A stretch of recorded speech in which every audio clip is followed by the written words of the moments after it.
কবিতাৰ শিৰোনাম বুদ্ধৰ আকাশ। কবি ডক্টৰ ভাস্কৰ জ্যোতি গগৈ, আবৃত্তি নৈনা বৰা। এনে কি কথা আছিল যাৰ বাবে তুমি সকলো এৰি গুচি যাব লগা হ'ল? দুভৰিত মেৰিয়াই থকা নৈখনে তোমাক ৰাখিব নোৱাৰিলে। পলাশৰ ৰঙে, শাওনৰ বৰষুণ জাকে, মাটিৰ মমতাই, এই সেউজীয়াবোৰে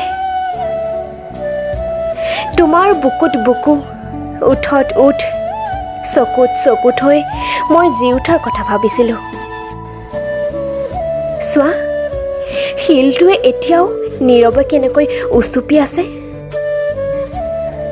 শূন্যতা মানেইতো গৈ থকা। সকলো জনাৰ পিছতো তুমি ৰৈ নাথাকিলা। আকাশৰ সিপাৰেও এখন আকাশ আছে, বুদ্ধৰ আকাশ। ধন্যবাদ।